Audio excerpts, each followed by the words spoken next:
Hello, my name is John Rydell, and welcome to the kickoff event for CFES, our webinar series for 2022-2023. Very exciting. Last year, we had over 80 guests from different college and career readiness fields. This year, we're really focusing on emerging careers, some that we haven't talked about before. Today being one of those, really excited about the topic, biotechnology, and an individual here who works in the field is going to help us understand a little bit better, and also going to kind of share his pathway. I know students love to hear that as we go to schools, how people got to where they are today. So I will introduce Albert Steiner. He is an associate scientist, a biologist at Casma Therapeutics, which is in Boston, not far from the Burke School in Dorchester, where we have students listening. We have students from upstate New York as well, but I will turn it over to Albert and let him tell a little about his pathway and help us understand biotech and kind of the emerging field that it is. And Boston certainly is a hub for it. So thanks, Albert. Hi, thanks for the introduction. Hi, everyone. Let me try to.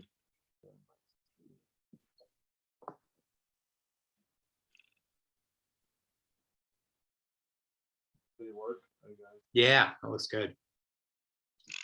All right. Well, feel free to stop me at any time and ask questions.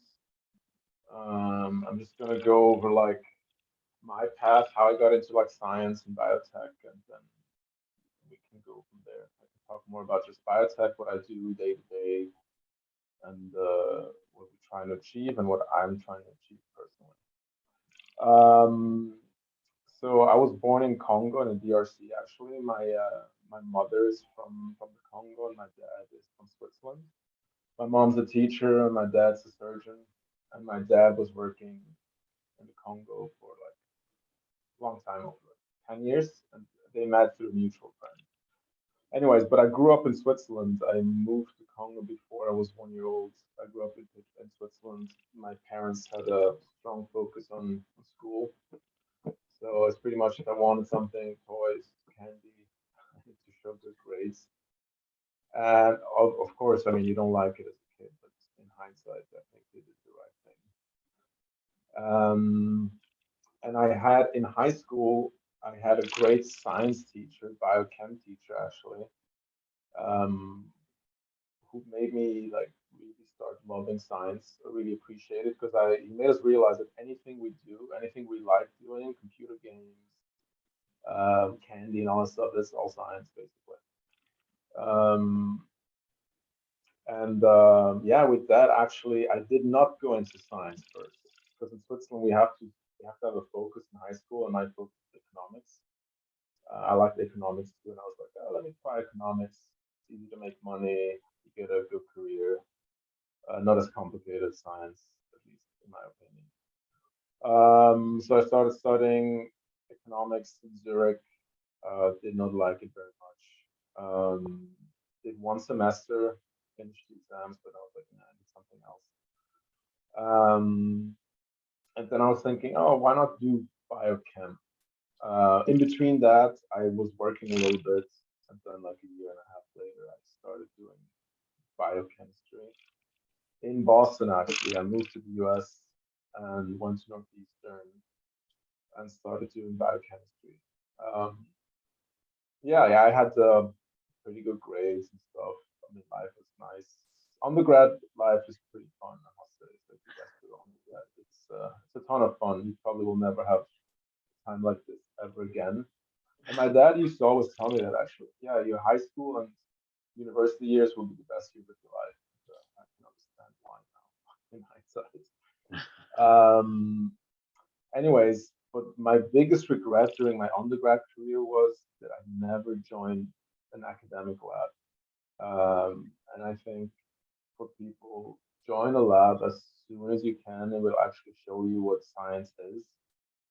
And being in the classroom is like you learn the theory, but it's not the same. If you join a lab, you'll see like the ins and outs of science. It's much better. You learn way faster. You actually learn you actually apply what you learn in school. You're like, oh, that's what we use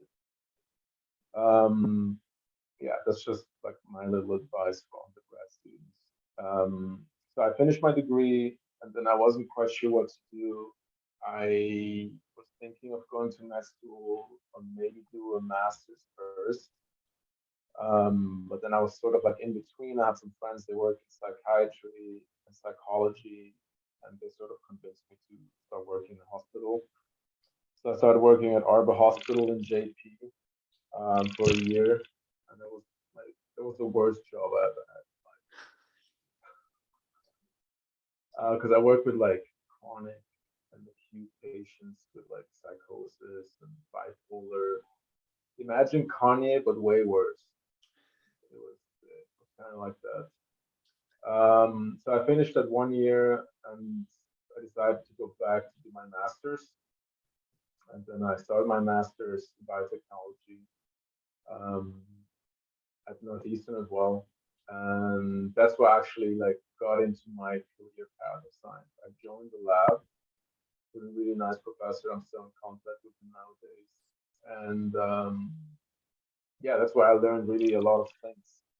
I was really engaged. Lab is like a little family. Like if you're in science, lab becomes your family because you spend like most of your time in the lab. You don't really have that much free time. But it's fun. If you have a cool group, it's pretty fun. I think that's for any job. If you have a nice group, it's gonna make a difference. And also my PI also convinced me maybe not to pursue medicine and go into research because he worked with a lot of medical students and he was asking me why do you want to do medicine. I guess my dad was a big influence. I'd like to help people. It's sort of the usual answer. And he was like, you can actually help more people if you do research because who do you think makes all the drugs that the patients use? It's the scientists, it's the researchers. And I got pretty much convinced. I was like, yeah, let's try research. I like it. Why not? Um, and then one huge thing that he taught me is like to have an open mind as a young person. Even if you learn skills, be like, I will never use that. You never know. He forced me sort of to learn a skill called patch clamping. You can see that picture top right. It's a little complicated. If people have questions, I can go into it.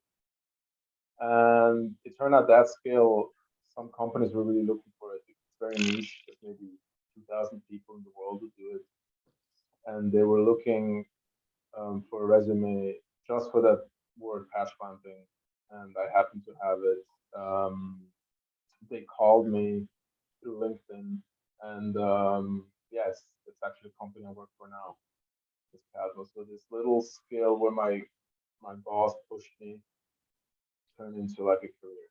So this is basically my stepping stone into biotechnology. Um, and even though I'm not doing that anymore, it was sort of my gateway to get into biotechnology, and now I'm working and doing a lot of different things. Yeah, so that's sort of my background. I don't know if people have questions, or John, if you have questions. Yeah, no, it's really interesting. That's helpful.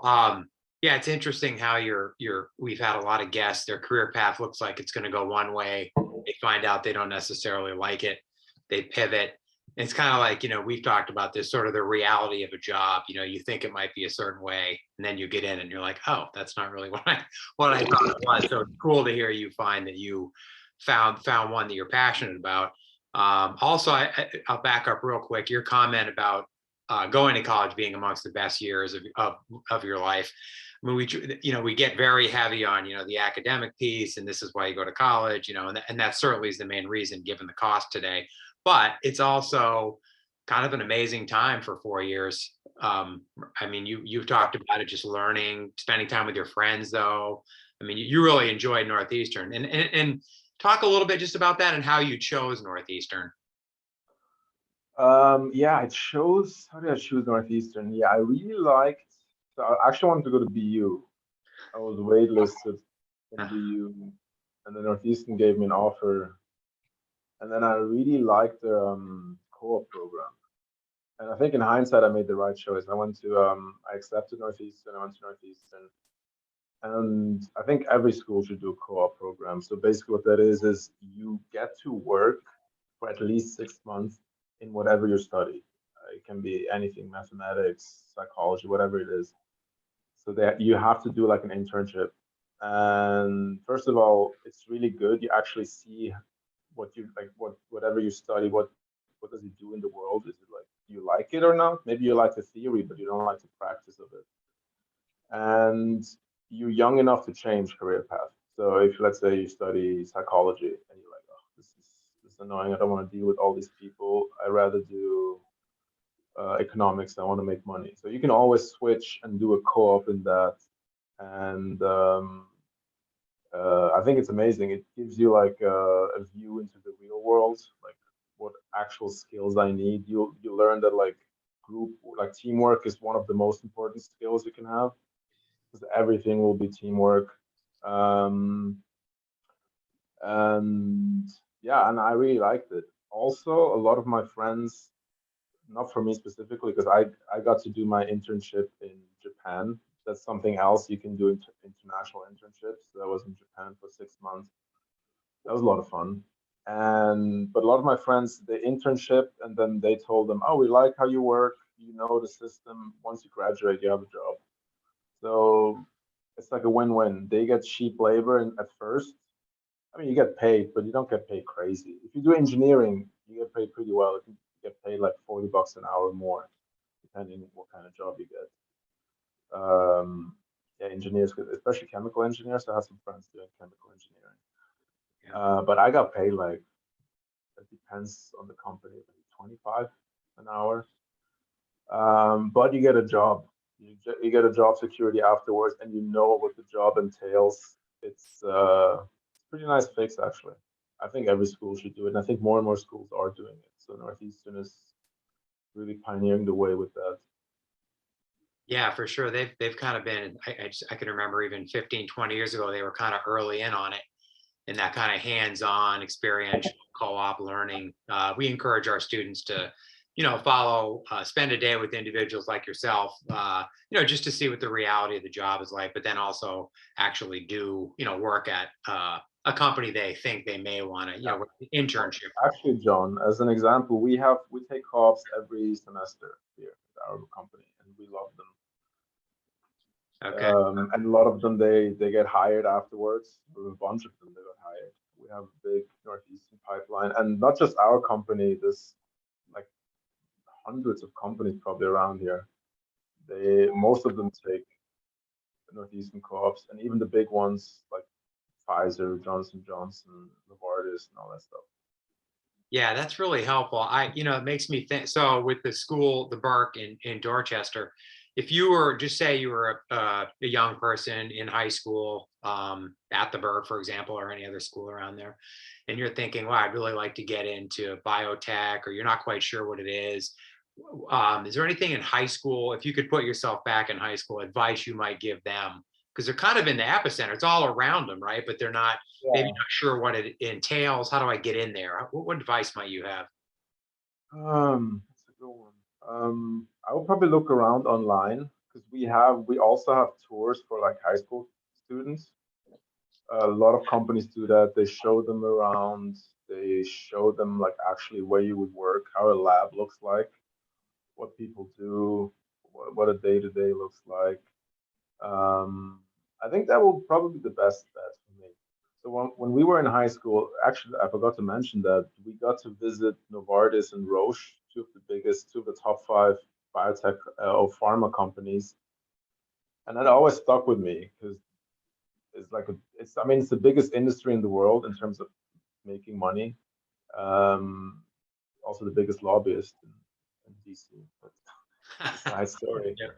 Um, So it's like giant. Everyone, even in the recession or anything, everyone will need medication. So it kind of stuck with me when I saw how drugs are made and what goes into it, and it takes about 10 years, at least 10 years for a drug to be on the market, and then most drugs don't even make it. So it's pretty tough industry. I mean, if you're in a big company, you're set. But yeah, I would definitely see if maybe the school can organize or the school can talk to biotech companies to show them around. And they're happy to do it. We've done it. our CEO is really happy to do that. He um, him and other CEOs are really like actually trying to promote that more. Okay. I think that'd be the best bet. Yeah. And I don't know if you have a bad science teacher, it's sometimes the teacher is really important. Like I had a great teacher. He just made the class fun and interesting and showed us day-to-day applications that you use that are science, which is basically everything. Um, yeah, that made a huge difference for me. Because some classes, like the teacher is boring, and just sit there like, oh, what did I learn that? For Yeah. example, math. I never understood how important math is for anything, but they don't teach you that in high school. But then you go into the real world and like all of these apps that you use, all of that, it's basically programming and math. It's math is everywhere too. Yeah. Yeah, Carl, the science teacher at the Burke, actually did research and worked in the field, and I think he's an example of what you're talking about. Who's inspiring, and I'm sure he'd love to bring the kids to visit you all for a day, so we could talk about that. So I've had a couple questions. I'll back up a little bit. So biotechnology, people are like, oh, what is it? What does it mean? And I found these different definitions. I'll give you one. Harnesses cellular and biomolecular process to develop technologies that help improve people's lives and the health of the planet. So there's a pretty broad one. But help us out. And you mentioned a few things like you mentioned golden rice earlier. I mean, there's so many applications. Can you just talk a little bit about Yeah, if you work in farm and all that biotech and all that it kind of yeah, produces and the focus? yeah. No, that definition was a good one, I think. And biotech and pharma are like interchangeable. Biotech, pharma is like the big ones. They just make the drugs. I mean, they also have pipelines where they innovate, which is biotechnology usually. And but what the big ones do, they buy like small companies that innovate. Like they would buy a company like ours, for example, because we have to innovate, right? That's the only way we can get to the market. We have to produce something. So no, I think that definition was a good one. It's basically anything that is biological or like comes from nature and you change it somehow, or you use what nature gives you and to your advantage to make applications, to make drugs, to make therapies. I mentioned golden rice. That's probably one of the most famous applications. The COVID vaccine is biotech. Moderna is like right here. It's literally our neighbors. That's biotech. I mean, they took the spike protein and they changed up some of the nucleotides and basically inject that into people so they can make the spike protein. It's there's some funny examples. Is like some tomatoes, they gene engineer them in like cold weather places. They gave them like a frost gene from a fish in the Atlantic or Arctic, so they don't freeze at cold temperatures. That's biotechnology. Fuel optimization for gas.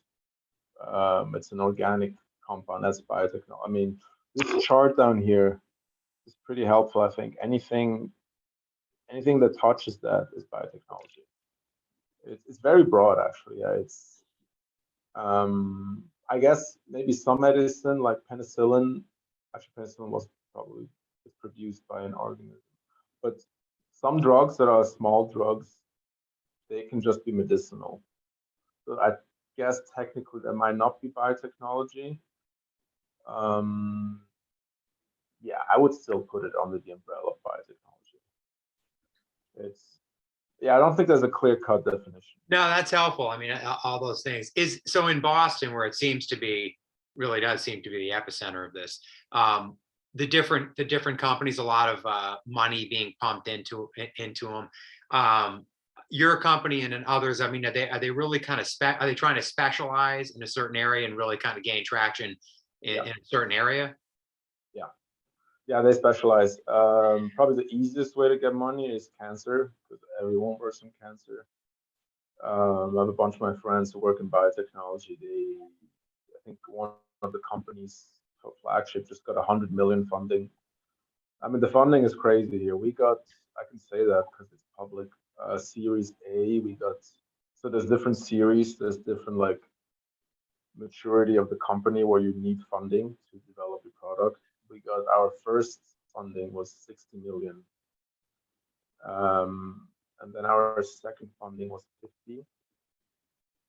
And right now, I mean, I don't think I'm allowed to say it right now, but similar ballpark.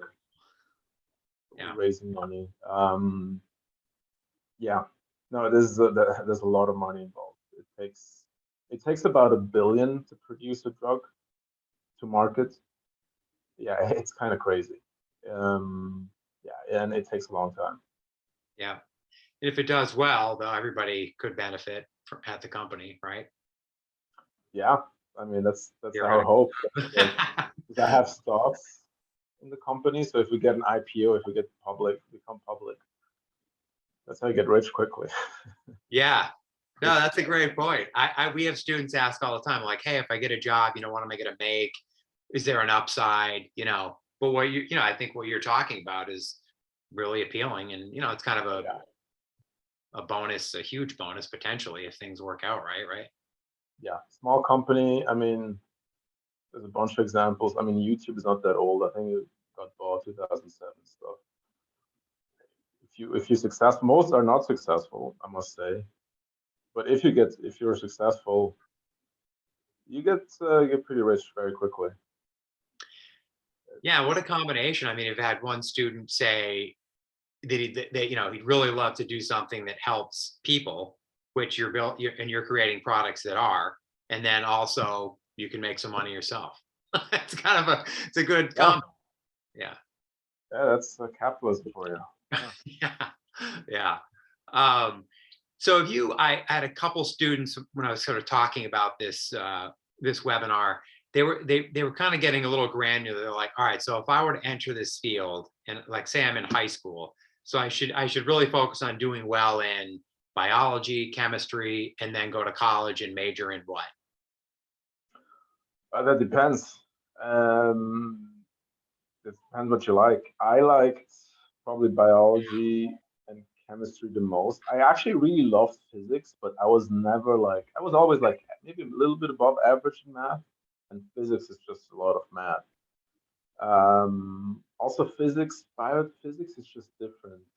I never worked in a physics environment. Actually, I did my co-op in a physics environment, but it's very different. Me personally, it had to be biology or chemistry, but they all, I mean, we separate them, but science is all everything that weaves into each other, even though we separate them. So, for example, I work with chemists, medical chemists. We have biophysicists. It's a very broad discipline. But then because there's so much to learn, you kind of have to focus on something, and like it's teamwork. Yeah, no one invents stuff by themselves. You need teamwork. We have our chemists, they make the drugs for us, and then I, for example, test them in cells to make sure that they're not toxic, if that they hit whatever they're supposed to hit. And there's so many things that have to go well. So I would say focus on whatever you like the most. Yeah. If right now, what the market is really looking for is proteomics. So that's like mass spec. That's a lot of physics. That's like biophysics. They get paid a lot. We have an open spot for that. They get paid at least 150, even right from college. You have your PhD, you get paid a lot. They are in hot demand. We had one, but then because we're a smaller company, we couldn't give him as much money. So he went to a bigger company that gave him more money. It's really, yeah. It's lucrative. Yeah. And Yeah. did you say that? What's that? I also said chemistry. If you do medicinal chemistry, that those are basically the chemists that make the drugs, also in high demand. So in those pathways, if you got out of college, would you need to get a master's and a PhD, or could you enter at a bachelor's level and kind of? You can enter out of bachelor's. So we have a bunch of people that just have a bachelor, and you start. Depends how early you start. You can move up. You can move up the chain. You start as a research associate, and depending on the company, they actually also highly sought after because it's difficult having good research associates. It's basically you work closely with a high level scientist and you run a lot of the experiments. And the high level scientist is more so the manager. He might run some very tricky experiments. But then you get mentored by these people. And I did a lot of that here and at my academic lab. And I mean, it's nothing better than learning on the job. If you have a good mentor, and I was lucky enough to have one, they could teach you a lot. Not just stuff about your job, life skills, like what they did wrong, what you can do better. Yeah. Yeah, that's great. It's so interesting, hearing you talk about it, the stuff that CFES that we sort of work on. We have a lot of companies tell us, we can teach them the job, but we need people who can work in teams, like you had mentioned. Teamwork's critical. We try and set up students with mentors for all the reasons you mentioned. I mean, not just for on the job, but life skills, how to be successful in a corporation or a team environment. All those things. It's really it's interesting to hear you say it, because we talk about it with younger kids, but it continues on throughout life. You have mentors throughout your whole career, really. Yeah. No, I have a mentor here too. We have like a mentorship program. I mean, my goals are to move up in the company, or if I would leave the company, keep moving up. So I take advantage of it. I don't know, sometimes it might be annoying, but sometimes it's hard to plan for the future, but it's like a future investment for yourself. Yeah. Small steps. Yeah. It's gonna take years, but yeah. And then as you get older, I'm sure and you may even do it now, kind of mentor somebody younger than you as they come up, and Yeah. the cycle continues. I've mentored some of the co-op students that we had here. It's a give and take.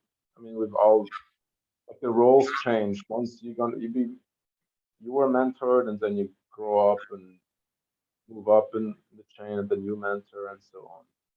And also, what was a great advice by my boss, which they should teach in high school, is that connections are everything. So many people. I mean, you can look at that in the White House too. Who gets be in the cabinet of the president? It's so much as connections. Doesn't matter. You might not be as qualified as the next guy, but that guy knows you, or he knows your boss, and your boss vouch for you. You're gonna get the job. I see it every time. Politics is everywhere. They should teach that in high school. Yeah. Be nice to people. You never know. This is a small industry, even though it's big in terms of the money it makes and the impact it has, but it's fairly small. Not that many people. That's such a great point, because we talk about, we tell students, you can have skills and you can have all these things, but without, we call it, networking. And like you said, just building connections. But it's somewhat of a harsh reality for some students when they hear it. But the connections are huge. You think of how many people get jobs because they know somebody, they network. It's just part of it, right? It is, yeah. Another good example is sports. Not the players, but like coaches and like assistant coaches, is who you know oftentimes, especially football. Football, oftentimes is, oh yeah, I was working under this guy for 4 years. I did my dues, basically. I paid my time. Now it's my turn. Sort of. You might not even be good. I don't know. Yeah. It happens all the time. Yeah, that's a good example of a sports analogy for sure. Well, we've got just a couple minutes left. Anything else you want to add? I know we've had a couple. We work with rural and urban schools. So some of the rural school, you'll have students say, I feel like it's so remote, and I feel like I'm disconnected from some of these these epicenters like Boston, where it's at. But things are changing that way, I think, right? A little bit. I mean, there are opportunities to work remotely, possibly, or like upstate New York, like Syracuse, Plattsburgh, Buffalo. There seems to be some small companies sort of sprouting up in these sort of smaller areas. Is that fair to say? Yeah, I think more and more, but the epicenter is still Boston, Cambridge. Where remote work during the pandemic, that was a big topic. I would say if you like to work from home, don't do biology, chemistry, or physics because you need a lab. Once you're more senior and you're just managing and you're just doing stuff on a computer, you can work from home. Me personally, I don't like working from home. I don't know, it gets boring. It's just, you see the same stuff every day. I like to interact with people. Also easier to team build, easier to move up if you want to like get promoted and stuff. It's way easier to do that in person than over Zoom. But I know the landscape is changing. If you want to work from home, what's easy if you want to work in science is like IT, or if you do not proteomics, sorry, what's it called? If you do like modeling stuff, you can do that if you have a good enough computer at home. And I think a lot of companies now let you work from home, or you come in maybe once or twice. But yeah, it's definitely changing. So for us, someone has to do science, someone has to do the experiments. So we need people. And our CEO and CFO, our VPs, they all come to work and they don't run any of the experiments. But I don't know. We also have like lunches here. That's another cool thing about biotech. It's a really rich industry. You get like I have, for example, unlimited vacations. I just came home from my 5-week vacation. We have free lunches on Tuesdays. I know some other companies they have more free lunches. Um, we get money for like taking the train or taking the bike, even for driving. So a lot of the expenses are paid off. I know bigger companies they have daycare, they have gyms. Yeah, they realized. I think Google and Facebook were one of the first ones to really realize our most important um, assets are our employees. So how do we keep them happy? How do we do that they don't want to leave? And then throw a bunch of incentives at them. They have great incentives for like mothers with daycare and stuff like that. Yeah. Wow, that's huge. Yeah, I don't know that people think of biotech that way, but that's, all those things are really important, just a quality of life and all those things. So these are the kind of things I think that are really helpful for our students to hear. Yeah. Yeah, and if you don't mind, if they have any questions that they could, email me, I'll pass them on to you. And I know the Boston School would love to take a tour, so I'll see if we can hook that up. Yeah, I think we can arrange it. I mean, I have to ask HR, but Yeah. I Yeah. think that'd be fine. Yeah. We've done it before. Yeah. Yeah. Well, we really appreciate the time. I mean, this is fascinating. I know this is one of the kind of job industries that just it's sort of people just don't know quite what it is, but you did a great job just kind of framing it and just talking about how you got to where you are. So we really appreciate it. And if they have any questions, I'll have them reach out. And just thanks so much for taking the time. Can I add one more thing? Yeah, please. If you study any of the sciences, you will get a job. It's not like other disciplines. There's so many disciplines. If you do social sciences, for example, but if you study sciences, you get a job. I don't know anyone that I was in college with who doesn't have a job, except maybe if they switched and they're not in science anymore. Yeah. Yeah, that's a great point. Yeah, I mean, it's kind of you look at the numbers and it's like, they expect there's like, 5 million jobs that expect to go unfilled because they don't have enough people majoring in these areas. So the demand is really high, right? Yeah, demand is very high. And the higher up you go, the higher demand. So if you do masters and a PhD and stuff like that. Mm-hmm. One last thing I'll throw in: a lot of your company and others you were mentioning, if you get in as with a bachelor's degree, will they help pay for college if you're kind of working toward a master's, doing research and going toward a PhD? Yeah, I don't want to say everyone does it, but for example, I still want to do a PhD and I talked to our company. Even though you don't have to pay for a PhD because you work for university, but there's like industry PhDs. And my company was okay with me doing industry PhD once they are public, because they were still too small. But I know for sure that companies pay for MBAs, they pay for which is a master, they pay for like masters.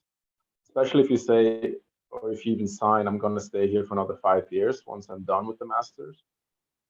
A lot of companies do that. They like homegrown, especially if you're, I don't know, if your boss likes you and stuff like that. They value that you want to go to school to like further the company. So I know a lot of companies who do it. Yeah, that's huge. I mean, given how expensive, it's tuition certainly climbing these days, to have companies like that help them out is huge. So, well, I think that's a great place to leave it. Really appreciate the insight, and we'll share the You're video welcome. with all our other schools, and I'm sure we'll get questions, and I'll send them your way, or I'll ask you when I see you this weekend. Yeah, that sounds good. Yeah. All right, we really appreciate it. Take care. You're welcome. Okay. Have a good day. Yeah.